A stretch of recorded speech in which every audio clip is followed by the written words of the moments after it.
Hello everyone and welcome back. The day that some of you thought would never come has arrived. It is actually time to start cleaning out the garage. Now, I've gotten a lot of crap from you guys since I started doing the videos regularly last year about my poor Impala here and the absolute mess that this thing had become. It has pretty much been my workbench for probably the last 3 years, and when I got the Chevelle there, that just made it worse, and the whole rear of this thing was covered in tools.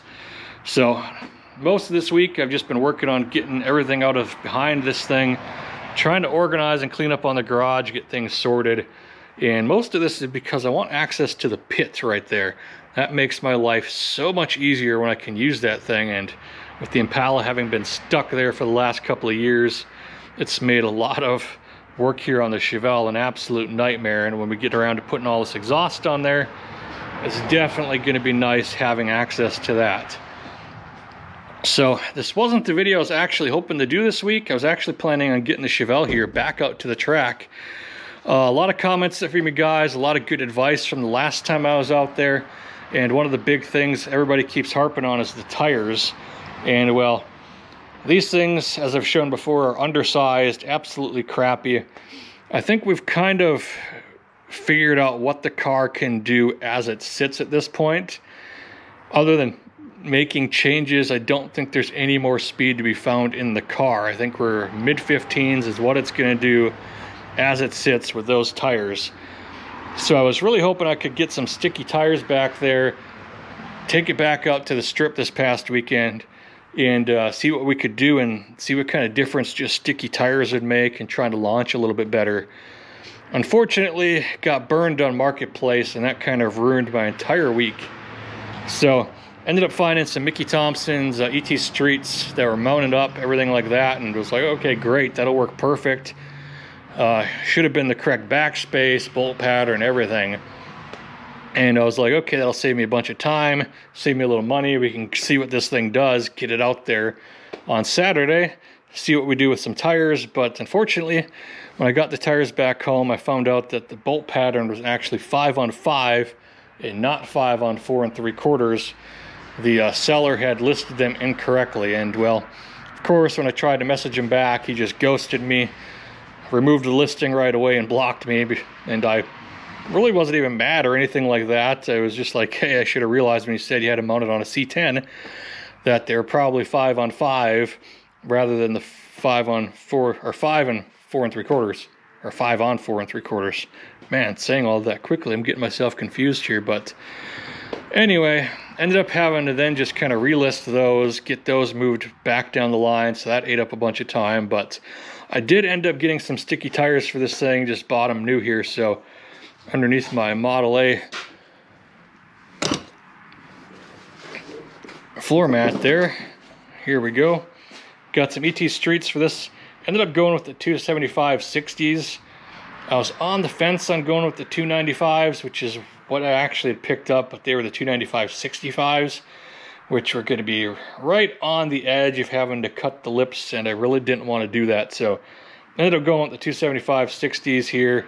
Was really hoping that the rims would show up in time so I should get everything mounted up.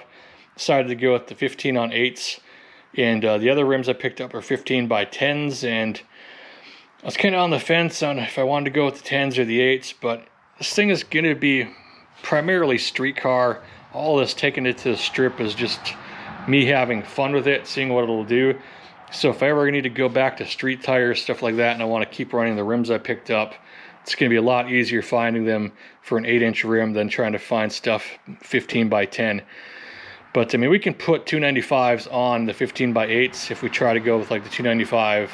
I think it's the 55 that it is, which is supposed to be able to fit under these things without having to roll any of the lips. So we're going to see what these will do, but unfortunately the rims are not here, so we're kind of stuck on the Chevelle at this point in time. But we have a lot of other stuff to do on this thing. So I ended up picking up the little baby cam for this, and a lot of you guys mentioned I should probably do springs at the same time. I do have a decent set of used springs we can drop in here, which should work out fine. We'll put that little baby cam in this. It's a little hotter than like the 396 350 cam would be. Not by much, but pretty close. So given that this was originally about 240 horsepower I think it was supposed to be like the 396 300, same thing from the 71, but being that it's down on compression, it's old, it's tired, stuff like that, we're probably only around the 200, 210 mark in terms of horsepower on this. So I'm thinking with all the bolt-ons, the cam, the exhaust headers, everything else that we throw in here, we're only going to get up to around like 275, 280, somewhere around there. But with the sticky tires, we should be able to get some decent runs out of this thing. And also the gears have shown up. Ended up picking up 373s for the rear of this. They're in a box around here somewhere that I don't know what I did, because now that I've reorganized everything, I have no idea where I put stuff, which is always the way it goes.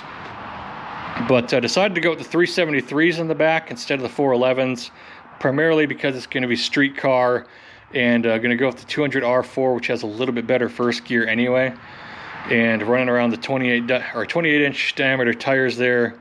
I think we'll be all right with the 373s, and I think it'll just be a little bit better on the street with those. So I've got the gear set we can drop in there, a whole lot of stuff we can do for this thing. As you can see, you've got the headers there. Just need to strip those down. I can end up Cerakoting those in a glacier black.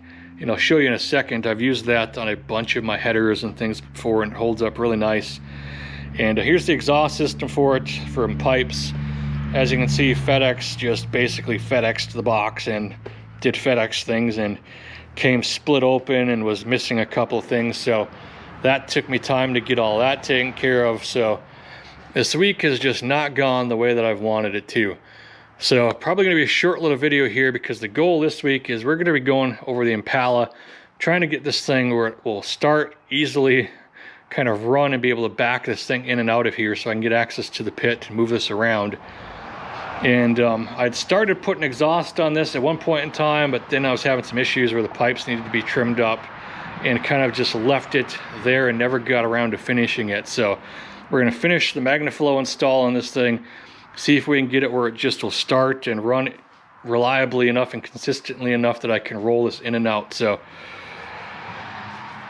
underneath the hood here on this thing, 327-300, I had this rebuilt a couple of years back. It is 63 Impala block in there. Wasn't the correct one for this actual car. This car came with a 283. Hopped it up a little bit. I've got the 4-speed behind there. And these are what I was talking about earlier. I'm running the ram horns here. Put that glacier black Cerakote on those. I've not driven the car anywhere, but I've ran it, let it warm up a number of times, and it's holding up really nicely. I've got that on most of my Model A manifolds and a number of other things.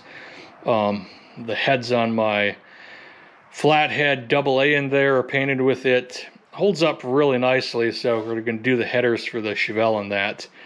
But got the 327-350 cam in here, running a bit more compression than what it would normally have. So it should be right around 350, 360 horsepower, somewhere in that vicinity. Should be a pretty decent little ripper. But for the most part, been trying to keep things on this relatively stock looking, with just a couple of upgrades here and there. So obviously got the Summit carburetor on there, Performer RPM intake, and the color combination, I've replaced most of the chrome and other things under here with black. Everything's kind of satin black. The manifolds there for the exhaust, the alternator here, master cylinder. I think I painted the can't remember if the boosters in Cerakote or if that's just satin black. Fuel pump down there is satin black as well. And then over here, I was pretty happy with myself that I ended up finding a black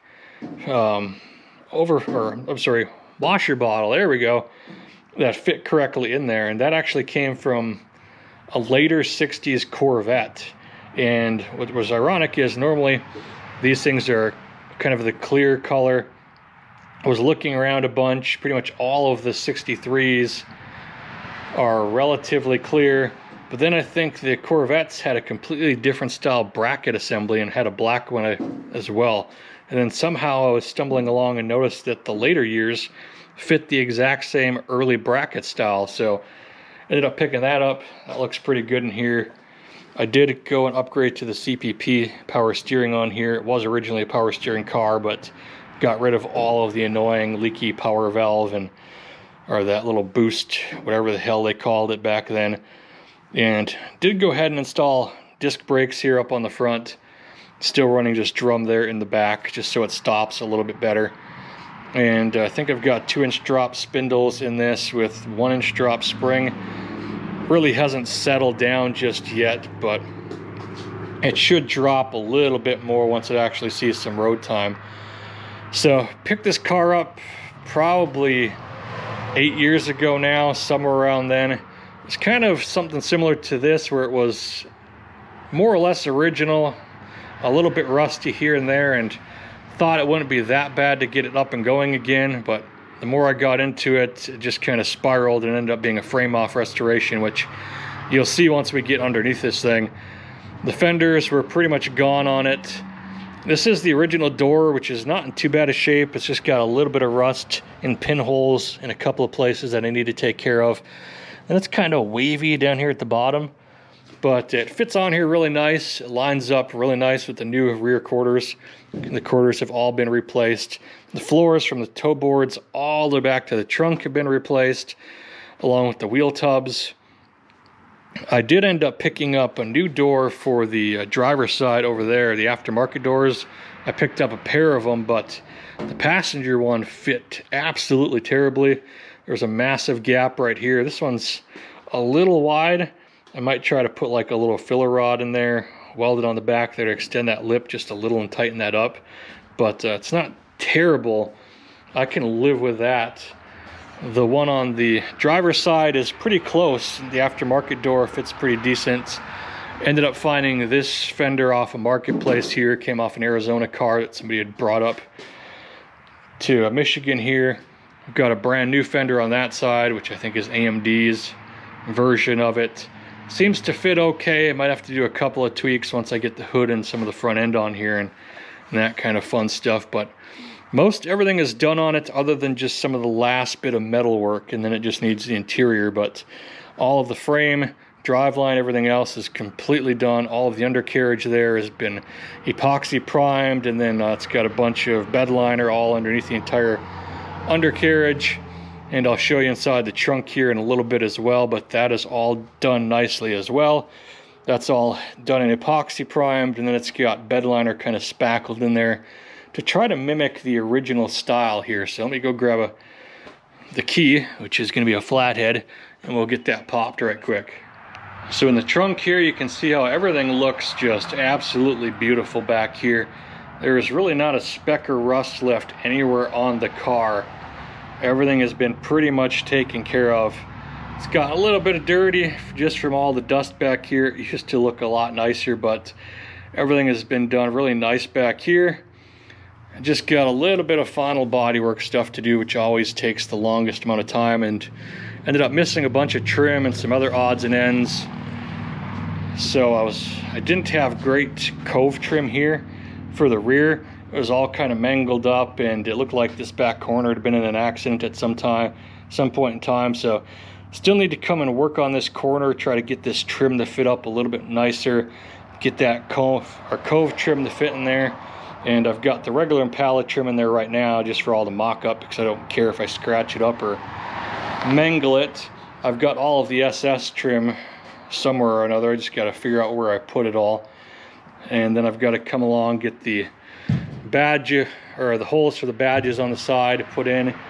All of the other trim holes should be in place, and then for the most part after that it's just coming through and filling in some of the little pitting and stuff like that with some filler and things like that. And then we'll do all the fun block sanding, and I'm gonna end up painting this myself, probably clean out this garage here and turn it into a paint booth at some point in time. And it's gonna be in black, so definitely gonna have to make sure everything is nice and flat, otherwise it's gonna show up terribly.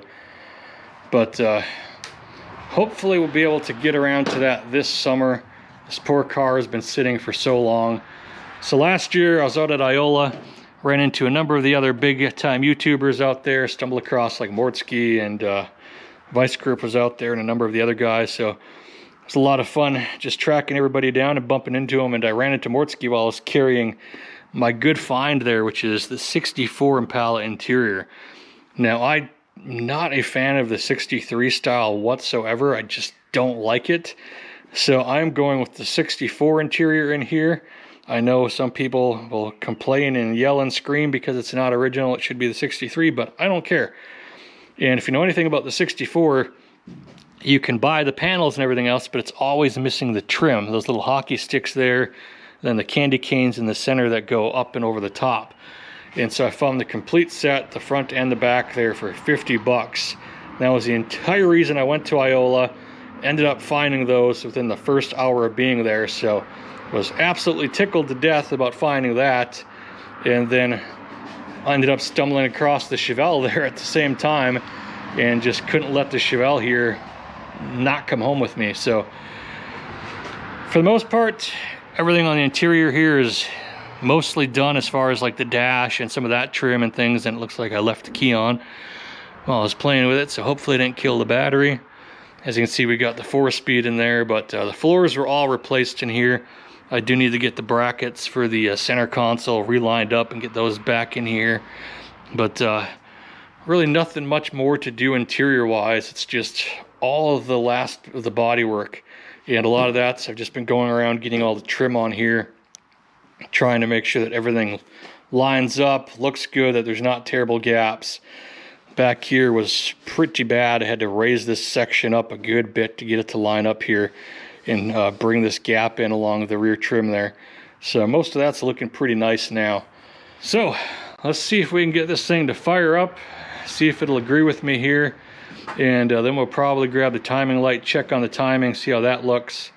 I just had my wrench on there making sure that it was tightened down. I couldn't remember if I'd left it loose or not, and we'll go from there.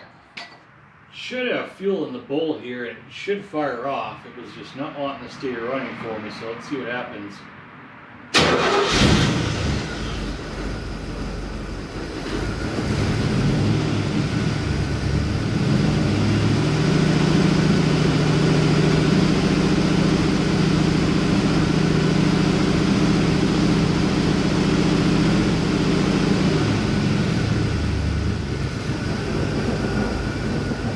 So it seemed to start up and stayed running there for me this time around. I'm gonna go ahead and grab the timing light right quick, just check on that timing, make sure that's good. I don't want to let it to warm up too much here, so I want to try to get underneath this and finish that exhaust. And that's probably what you hear rattling underneath there, so I'm gonna go ahead and try to get that checked right quick. So I've hopped down in the pit here, just been checking things out underneath, and it looks like I've got a bit of a coolant leak here. As far as I can tell, it looks like it's coming from up here at the back of the water pump gasket. So I have to tighten up on that bolt. Got a couple leaks right here as well. The petcock there was leaking a little bit. The lower radiator was leaking a little bit. So got to chase down all of those little leaks and drips. And like I just said, I do have power steering on this. It's a brand new pump and everything else, and running the CPP gear, but I've actually never hooked up the belt yet or even put fluid in there, so that's just been chilling. I'll have to put that all together and check and see if there's any kind of leaks from there at some point down the line. But you can tell everything under here is pretty much just spotless still. There's 0 miles on any of this. I did notice that I forgot to put the sway bar on here, so I'll have to do that at some point in time, but everything is pretty much where I left it, nice and clean. Probably the only time it'll ever be that way. Oil pan is just still spotless under here. So let's continue to work our way backwards here and see what we can do for getting this exhaust system finalized. So if we look at the car the other direction now, you can see just how clean and nice everything is under here. We got that nice Muncie that you could just pretty much eat off of. Absolutely clean. That thing used to actually be in my kitchen right after I first got married. So one of the very first tests of my marriage was this little Muncie here sitting in the kitchen, but wife didn't seem to complain too much, so I guess I knew she was a keeper. But this is the Magnaflow exhaust system that goes from the original ram horns all the way back here. And for the most part, it's not that bad, but the instructions are absolutely terrible with it. And it just could not figure out where these stupid hangers were supposed to be. So that's what got me hung up. I've got one side installed for the most part over here on the passenger side. And it's a bit hard because I have to stoop even in this pit It is definitely designed for someone to be around like 5 foot tall and not 6.5 or 6 1/4, wherever the heck I am, 6 1/3, somewhere around that vicinity. So I finished up the one side there, but it definitely needs a bit of attention with the hangers. Like that hanger right there is not installed into anything. Not quite sure how you're supposed to make that work. Like it lines up with one of the holes there in the lower brace for the floor pan, and I'm not sure if you're supposed to install something in there that would then hold a captured nut.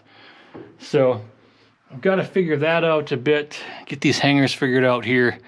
And I think when I was working on the driver's side here, it was a little bit longer and the exhaust was pushed back towards the rear a little bit more than it should have been, so most of the things weren't lining up. And I think that's where I'm going to start, is just trying to get all of the pieces here that I've got laying around, and we'll get this driver's side back together, start from the rear again, get those up in place, because I remember some of the mounts there in the rear were pretty good and lined up correctly. So I'm going to start back there and then essentially work my way forward and then figure out where we need to trim. So I've started here at the very rear of the car, got the last little section installed there, used a piece of hanger there to help me just kind of keep that up in the air. And then right here on the frame on this side is an actual threaded hole already, which I don't know if that was for an existing hanger, I can't remember or not, but I used that on the other side. It's here on this side as well. Seems to line everything up there in the back just correctly on both sides. It's just shy of the bumper there, so you can fit a chrome tip on there if you wanted or something like that. But everything seems to be going good so far. Got the clamp here in place. I've installed the next tube here that runs up over the suspension and then comes out right down here in front. And I think that's where the problem child is going to be, installing that next pipe there. And finding the hangers for that one. Over on the passenger side there, everything lined up really nice in the back for this section, so nothing really to do there. Let's move forward and see what happens. So I'm starting to figure out all of the headaches that I encountered when I was trying to install this the first time, and it seems like this muffler here is just an inch or two too far back towards the rear. I can't get any of the rear exhaust to line up with any of where it looks like the bracket should try to mount to, so things are just not working out back here. It's starting to get a bit frustrating at this point in time, and I need to get this muffler off of here so I can trim down the downpipe, but it's pretty much welded itself to the frickin' sleeve there and can't seem to get it to come off there. So I don't know if I'm gonna have to take the downpipe off and fight with it that way, but definitely not going my way. I'm very frustrated with this. It's like, dude, these people never put these on the cars they make these things for. I don't know why every exhaust system like this just never seems to fit. Very frustrating, but I'm gonna keep at it here, see if I can get this muffler off of this thing, and then we'll trim that down, try to line everything back up again. And if I can get that figured out, it should line up most of the things relatively enough where I can start tightening things down, and then try to figure out the hangers that are kind of right above my head here, just kind of above the passenger seat side. And I think I can get something up in those little holes in the like the floor brace. Like it looks like I can just get like a little captured nut or something up there, or a little flat piece of steel, and then pull a bolt back through with like a guide wire on it. So then there's a little bracket that just sits up top there.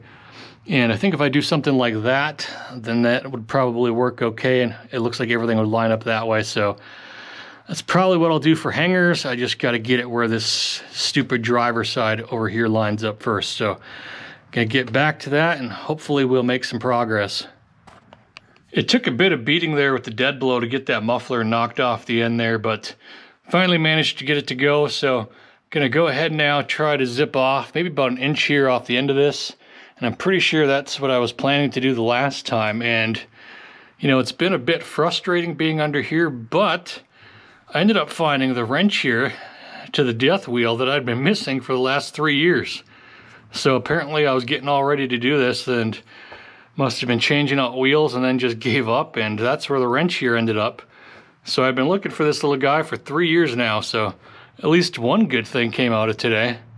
So let's get this thing cut down here, try to test fit everything back together again. Hopefully this time it'll all line up. We can get to actually tightening this stuff down.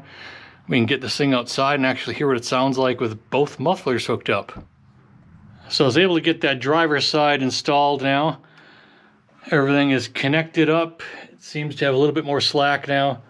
I've got the very rear tailpipe there installed and bolted in place. That's all looking good. So I just needed to shave down that front downpipe here, just about 3/4 of an inch to an inch there. Probably 1.25 inches would have been best. Give me a little bit more wiggle room, but that ended up working right there. So now I just need to figure out this spot right here, trying to figure out what kind of mount I can use to be able to essentially attach this to the floor, whether I get some kind of captive nut in there and hopefully that'll hold it in place, or what I do. But I've got that on both sides. It's pretty much the last hanger I need to deal with. Then I can tighten everything up on this thing and call her done. So I've got all the tubes in here on each side all the way back. I probably need to trim off a little bit more here because you can see it's hitting the frame and I can't really shove it over enough. So probably gonna have to trim on this one just a bit more. This has not been fun. And over here I'm still kind of at a standstill with what to do with getting that last bracket mounted up there. It just lines up perfectly on each side with the hole there in the cross member, but can't get like a speed nut in there or anything else, or something like this to be able to kind of capture it, because there's just no access to the sides and I really don't want to cut up on my supports there. So a bit frustrating, just trying to figure out what to do here. Gonna see what I can come up with, hopefully get these things bolted in, get this one here trimmed down a little bit more so we can get this thing angled correctly here and hopefully finally be done with this. Now I understand why I gave up so many years ago. Definitely not a fun kit to fit. So it took me quite a bit to come up with a solution for this. So I just grabbed some scrap metal. I cut a strip that I could basically just slide into that hole there. I drilled a hole in the center of it, and essentially I put a bolt in first with a little guide wire, ran that through my long strip, and then just kind of pulled that in so it's acting like a big T-washer, and it's hitting on each side up there. And that allowed me to get this in there, get that tightened up. Got a lock washer on it up top there. So that seems to be holding for now. Probably just leave that alone. Maybe take it in somewhere, see if they can come up with something a little bit better than this. A little bit more permanent, but it's good enough for now. It pulled it away from the frame here, so that's good. Everything seems to be lining up, so I'm going to go ahead and get this side tightened all down here. Get the rest of all of the fittings and brackets tightened up. Then I've got to go cut another little long T-washer there for the next one on the other side, get that bolted up, and then we finally should be hopefully done. So I got the last bracket there mounted up. Everything is nice and tight and secure now, so I'm going to go ahead and tighten up the clamps, make sure all of the exhaust is off the tires. The driver's side over here was pretty dang close, but I got about 1 inch out of it. Gonna put some gear oil in and try to take care of that brake fitting while I'm under here, get that all taken care of as well, but I think we might finally be done. It's only taken me 3 years. I think my back is pretty much wrecked from all the stooping under here in this pit. It's taken me about 2 days to wrap everything up, but it is good to be done. This will allow us to at least move the Impala around the yard, get it out of the way, and then come back and do this all again on the Chevelle. The fun just never ends around here. So gonna finish buttoning all this up, then I gotta go and tighten up that water pump, chase down some of those last little leaks in the front, and then maybe we'll see what this thing sounds like. So the car here fired up pretty easily for me this time. Doesn't like being cold, that's for sure. Not sure if there's something wrong with that carburetor, but it's been sitting for quite a while. Sounds like my belt is slipping maybe just a touch there. But she sounds pretty good in the back, that's for sure. It's got some good bass to it. Let's give her just a quick rev here.